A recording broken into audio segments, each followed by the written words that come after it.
Yellowstone National Park, a U.S. monument, a U.S. national park in the United States of America. And I will tell you one thing about American citizens if you are from somewhere else and you're not here, because all of us know this. One thing, we may fight about our politics, we may argue about religion, we may fight each other on Black Friday, but one thing that we all will come together on is children. You hurt, you maim, you kill a child, you will not only have to answer to the law, but you will have to answer to every single American in this country. And this is what's happening to Lori Vallow. You do not get to hurt children, and not even just regular old average people walking down the street, but prisoners. Prisoners in jail and prison for murder, drugs, and worse will go after you if you hurt children. If you kill a child, you are the worst of the worst among anyone, even the worst. So Lori Vallow is going to pay the price if those children are not found alive. Welcome to an episode of Left Undone, Incomplete Investigations. Let's talk about Yellowstone and the last sighting of the children, Tylee and JJ, in September of 2019. I'm Catherine. This is part 25.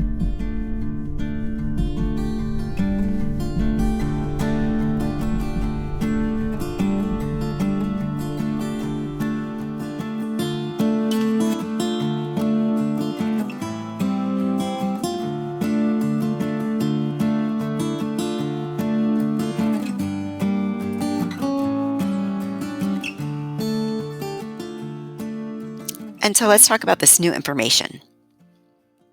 A newscast that was done today, the 22nd of February, and it has some really interesting telling features, like JJ on camera just before he disappeared, and Tylee right before she disappeared.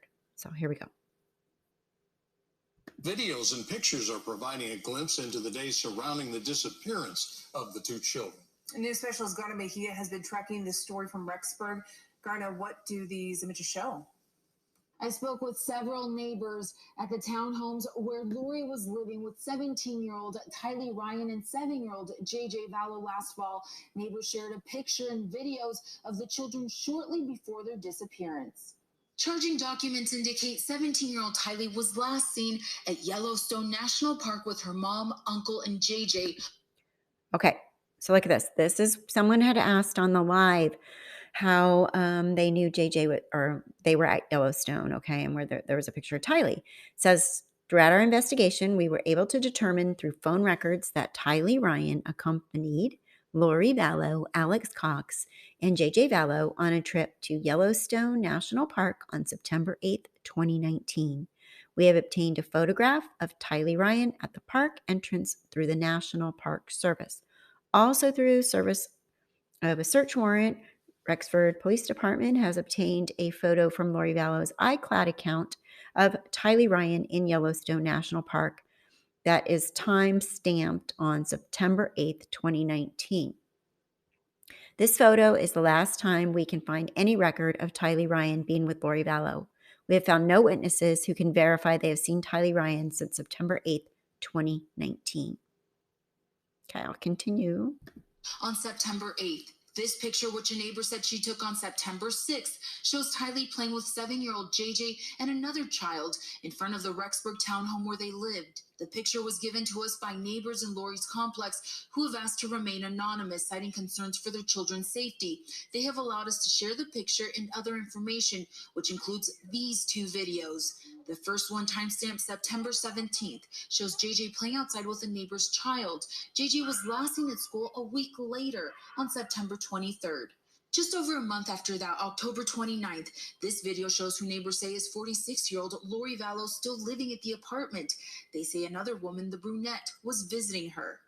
The search for the missing children continues as her mother awaits her extradition hearing in a Hawaiian jail cell coming up at 10 o'clock. We'll tell you what neighbors say was strange about JJ's behavior in the days leading up to his disappearance. In Rexburg, Garna Mejia, KSL 5 News.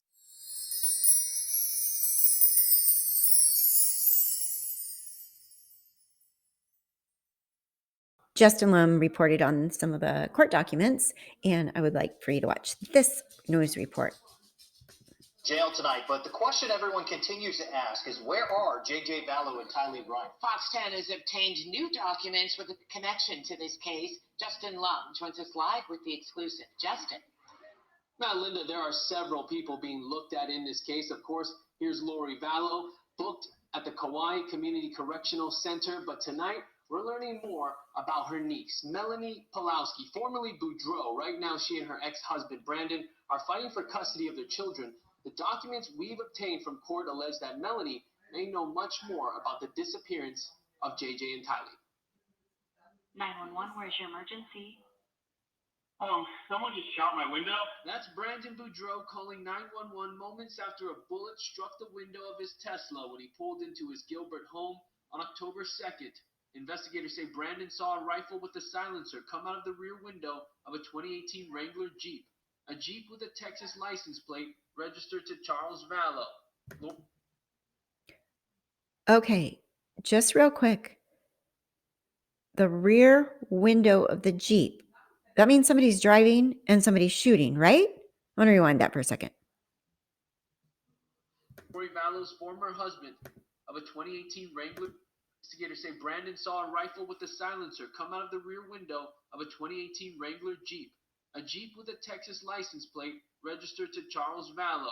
Lori Vallow's former husband, shot and killed by her brother Alex Cox last July in Chandler. They just drove off. I saw them drive off.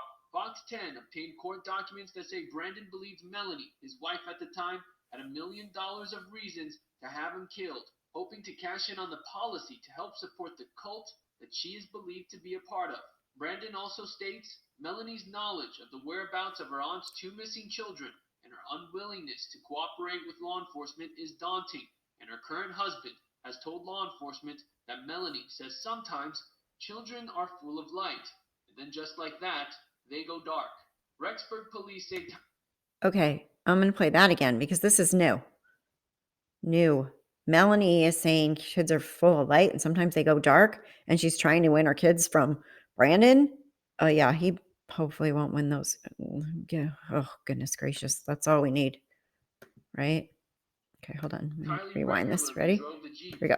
Willingness to cooperate with law enforcement. Brandon also states Melanie's knowledge of the whereabouts of her aunt's 2 missing children and her unwillingness to cooperate with law enforcement is daunting, and her current husband has told law enforcement that Melanie says sometimes children are full of light, and then just like that, they go dark.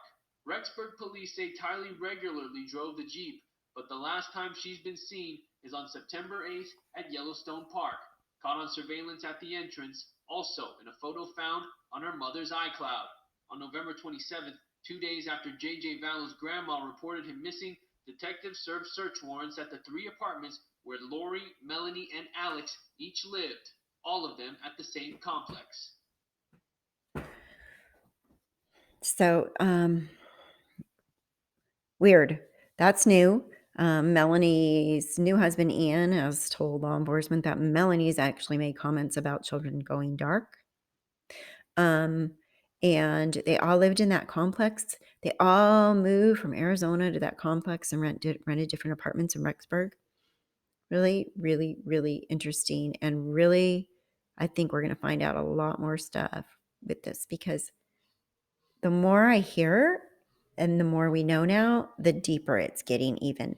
And so then I'm like, okay, maybe the cult is just Lori and Chad. And now I hear stuff like this. And I'm thinking, well, no, maybe there is a cult, because let me show you something else that I received tonight, which is a screenshot. And I find it interesting because this makes me loop back to the whole idea that there is this group of people that are maybe up to no good, as us regular people would say.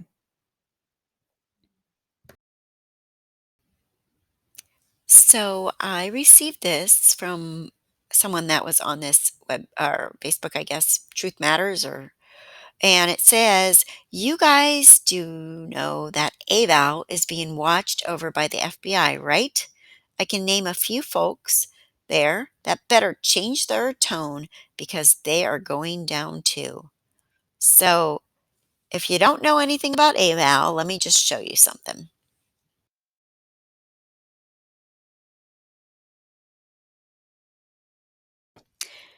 Another voice of warning, right? It is a group of preppers preparing for the end of times, preparing, I mean, I from what I understand, LDS has always been about preparing for, the end of times or just an emergency, a major earthquake, a fire, a flood, when you need stuff, you need supplies, you need food, you need this, you need that. You know, where I'm from, Southern California, it's called an earthquake kit. I have batteries, flashlights, candles, dehydrated food, bottles and bottles of water that are they last for 10 years. They're in boxes. I have a kit. A survival kit is what it's called. So I have no problem. I see nothing wrong with this. But apparently, some of these people take it a step further, and this group, AVAL, has been known to be, well, first of all, you have to pay to be part of their site, but they have the LDS uh, preparedness manual. Nothing wrong with that, right? Be prepared. Got no problems with that. Um, they have an AVAL. I don't know if it's a vow or a vow, but you guys know what I'm saying. A store. Um, and there is no death. Behold the fig tree. This is all AVAL stuff, right? Um, the preparedness manual and um, okay, so that's that stuff, right? Then you can join AVAL, and it basically says some choose to question our policy on charging for a membership on this site. I can certainly understand hesitation on this matter. Anybody charging for gospel-related services should be subject to scrutiny. And then it goes on, and you guys can always look it up. But a monthly GRI only membership, $540, one full. Okay, so here's their prices. 12-month membership. Not horrible, but they are charging people, right, to become prepared and subscribe. So they have introduction and purpose on here. They have benefits. They have live chats, create preparedness blog, special interest groups, photo albums, fully anonymous membership. So nobody has to know who anybody is, but hence the leaks that people like me, random non-LDS people, are getting, right? Forum rules, private site, the owner makes the rules. All members are required to stay within the outlined subject matter, blah, blah, blah. Website is fully moderated and monitored at all times, posted topics. Okay. So anyways, they got a whole bunch of rules that people break. And then they have their essentials bundle. Okay. So no matter what, and I know there's a lot of really great people out there that are involved in this, but this is a moneymaker. These people are charging you money. Now, that's okay, because the church I was raised in, right? They pass the basket. We give them money. They have to support themselves. The pastors, the priests, anybody in a religious organization, the secretaries, the people that work there that arrange the weddings, that blah, blah, blah. Anything that goes on in a congregation needs manpower, and people can't work for free. We have to put a roof over our head. We have to eat. We have to drink. We have to we have to live. We have to go to the doctor. Everything costs money. The money thing to me isn't a problem. What I'm finding an issue with all of this is the fact that this has snowballed, and these offshoots like Lori and Chad have taken advantage of people that are probably started this as good people trying to help other people be prepared for what their religious beliefs say will happen. And the Bible does say there will be a second coming. We know that. We all know that. Anybody that knows anything about Christianity or the Bible knows that this is going to happen. If you believe anything in the Bible, you have to believe that. You can't pick and choose what you believe in the Bible, right? So the end of times is a thing, and it is going to happen. Nobody knows when. Nobody knows when. The Bible says even Jesus doesn't know when. So this is just something to help people be prepared for that, just like an earthquake or whatever. But I think it's been taken in some groups to the extreme. This newest just came up tonight. Another news report from Justin Lum, Fox 10 Phoenix, and there's some more information in here too. Lots of stuff coming out today. Crazy. Ready? Here you go. We're getting some new video in. Take a look. This is doorbell video of JJ Vallow, Lori Vallow's son, running back to his mom's Now we know this. We've seen this, but just go ahead and watch. apartment.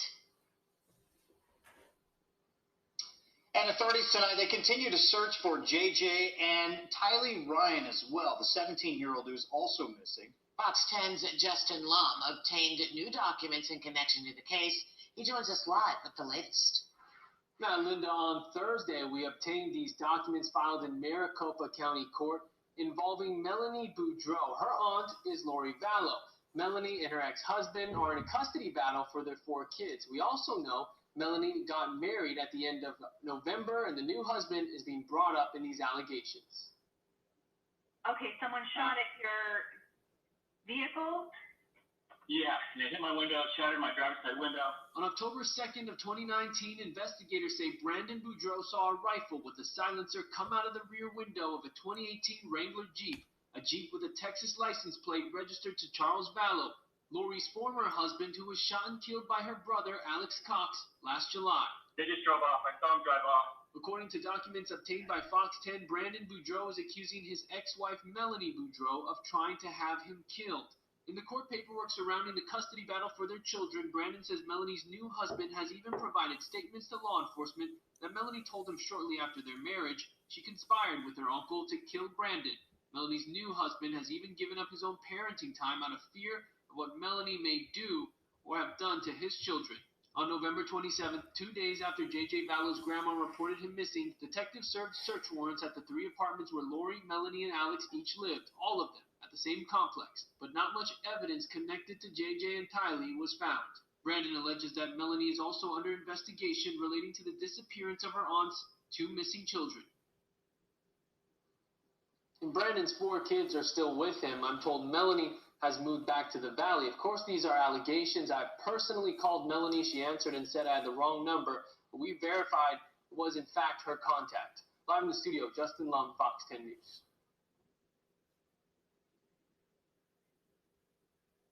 And let's watch this one too.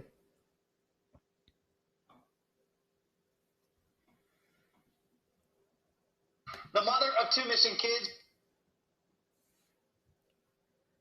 with Arizona ties remains in jail tonight, but the question that everyone continues to ask is where are J.J. Vallow and Tylee Ryan? Yeah, where are her kids?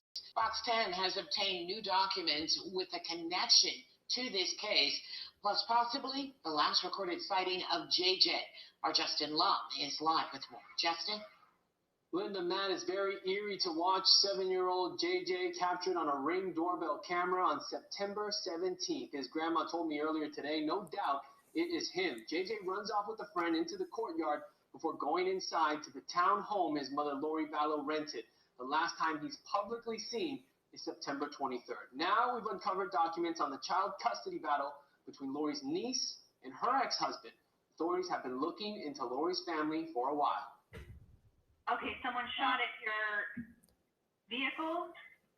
Yeah, and it hit my window, shattered my driver's side window. On October 2nd of 2019, investigators say Brandon Boudreau saw a rifle with a silencer come out of the rear window of a 2018 Wrangler Jeep, a Jeep with a Texas license plate registered to Charles Vallow, Lori Vallow's former husband. They just drove off. I saw them drive off. According to documents obtained by Fox 10, Brandon Boudreaux is accusing his ex-wife Melanie Boudreaux of trying to have him killed. Melanie is Lori's niece. In the court paperwork surrounding the custody battle for their children, Brandon says Melanie left Arizona almost immediately after the attempt on his life, leaving without a trace and leaving her children behind. Melanie now only comes forward as she feels that the suspicious death of her uncle Alex, who was the shooter in the incident involving children, has somehow freed her from her role in the attempt on Brandon's life. The incident he's referring to, the deadly shooting of Charles Vallow last July.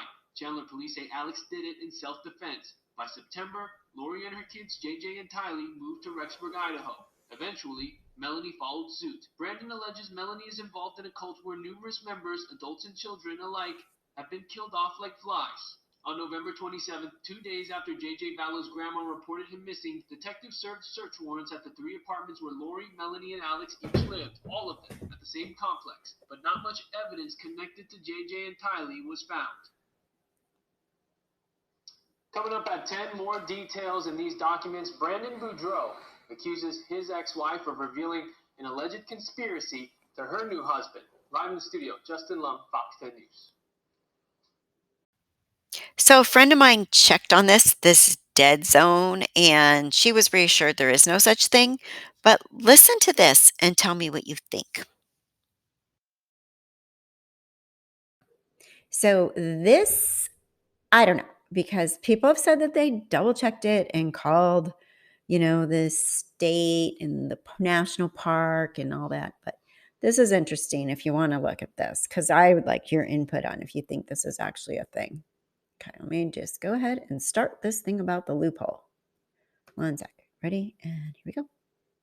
This is a map of Yellowstone National Park. For the most part, the park is in Wyoming, but it extends a bit into Montana and Idaho. This little 50 square miles section in Idaho is what concerns us. It's called the Zone of Death because of a loophole that exists in the Constitution of the United States. If someone were to exploit that loophole, they might be able to get away with murder. Yellowstone was established in 1872 before Wyoming, Idaho, and Montana joined the Union. It's federal land and always has been. But federal land across the U.S. is split up and divided into its corresponding state district courts, except for Yellowstone. And this is where the loophole begins. Law professor Brian C. Kalt points out in his 2005 paper, The Perfect Crime, that Yellowstone National Park was assigned fully to Wyoming's district court, even though small portions fall into Montana and Idaho. So, unlike every other district, the District of Wyoming includes land in other states. So, Kalt asks the question, what happens if you are caught for a crime you committed in that 50 square mile Idaho region of the park? The first thing law enforcement would do is bring you to Cheyenne, the hub of the District Court of Wyoming, because the crime technically happened within Wyoming's jurisdiction. But Article 3, Section 2 of the United States Constitution says that the trial should happen in the state where you committed the crime. If you're a savvy murderer, you'll invoke your right to a trial in Idaho. So they bring you back to Idaho, no big deal. In the Sixth Amendment, they said that they would require local juries. And the language they used is that the jury has to be from the state and district where the crime was committed. This is called the vicinage clause. That leaves you with this sort of Venn diagram. You have the right to demand a jury from that middle area, where the state in which you committed the crime, that's Idaho, overlaps with the judicial jurisdiction where you committed the crime, the Wyoming district that has jurisdiction over Yellowstone National Park. And here's the problem. Nobody lives there. There's no way for them to give you a trial, and so I argue they should have to let you go.